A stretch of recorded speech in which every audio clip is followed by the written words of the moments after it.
We provide you the platform to turn your dreams into reality. Give wings to your aspirations with KR Mangalam University. Canada में पढ़ाई कर रही वंशिका की मौत हो गई है। बताया जा रहा है कि वंशिका 21 साल की थी और वो मोहाली के डेरा बस्सी की रहने वाली थी। डेरा बस्सी के दविंदर सैनी की इकलौती बेटी वंशिका परिवार में भाई से बड़ी थी। दविंदर सैनी डेरा बस्सी विधायक कुलजीत सिंह रंधावा के करीबी सहयोगियों में से एक हैं। वंशिका डेरा बस्सी में 12वीं की पढ़ाई पूरी करने के बाद 2.5 साल पहले ओटावा चली गई थी।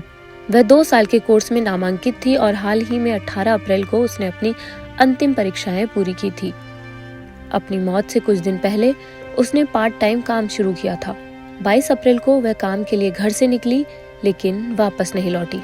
उसके दोस्तों और परिवार ने उससे संपर्क करने की कोशिश की लेकिन उसका फोन बंद था।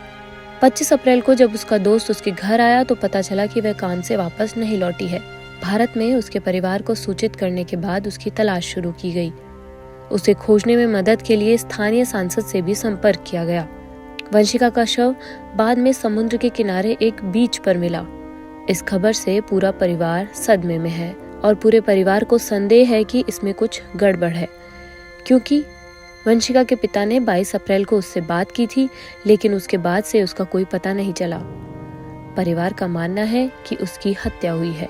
घटना के बाद सुनिए वंशिका के पिता ने क्या कहा। उसका वंशिका नाम था। वो कनाडा में ओटावा में गई थी और आज से 2 साल पहले गई थी। वो 2023 में और वो हॉस्पिटल मैनेजमेंट कोर्स के लिए गई थी।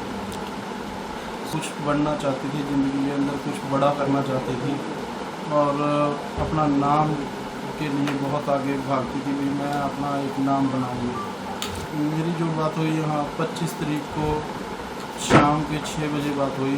वो वहाँ सुबह 9:30 कुछ ऐसा टाइम हो रहा था। वो बस स्टॉप पे खड़ी थी उस टाइम। तो मेरी उसी टाइम बात हुई है। सिर्फ 4 मिनट बात हुई है। बहुत अच्छे से ठीक ठाक थी, कोई ऐसी बात नहीं। सारी मैंने कुछ पूछा भी, हाँ भी कोई प्रॉब्लम या कुछ ऐसे कहा ठीक है। नई जॉब लगी थी उसकी वहाँ पर क्लिनिक में, 5-7 दिन हुए थे अभी।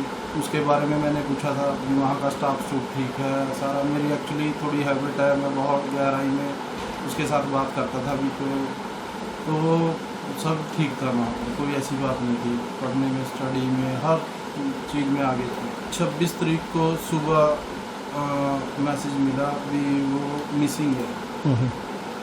25 जो कनाडा की 25 की रात थी ना, वो 9:30 बजे घर से निकली थी। जो वहाँ के मुझे बताया स्टूडेंट जो साथ में रहते थे, उन्होंने 9:30 बजे वहाँ घर से निकली थी। उसके बाद उसका थोड़ा सा वो जो उसके लैपटॉप की हिस्ट्री देखी है तो उसमें देखा उसका आईलेट्स का पेपर था 26 तारीख को। उसकी तैयारी कर रही थी वो। तो उसमें लैपटॉप में हमने जब चेक किया हिस्ट्री में जाके तो वो उसकी तैयारी कर रही थी रात को 11 बजे तक। ठीक है जी। 9:30 से गई वो। कई बार वो ऐसे करती थी भी कॉलेज में ज़्यादा स्टडी करती थी। वहाँ पर कॉलेज 24 घंटे खुला रहता है। ओके। तो उसकी तैयारी में लगी हुई थी। तो जब हमें थोड़ा दोबारा मैसेज कुछ मिला तो वो कहते भी 11 बजे जब वो वापस आई ना, वो साथ में कोई ग्राउंड था पार्क घर के पास में, तो वहाँ पर आई ना। उसके बाद उसका स्विच बंद हो गया वहाँ पर।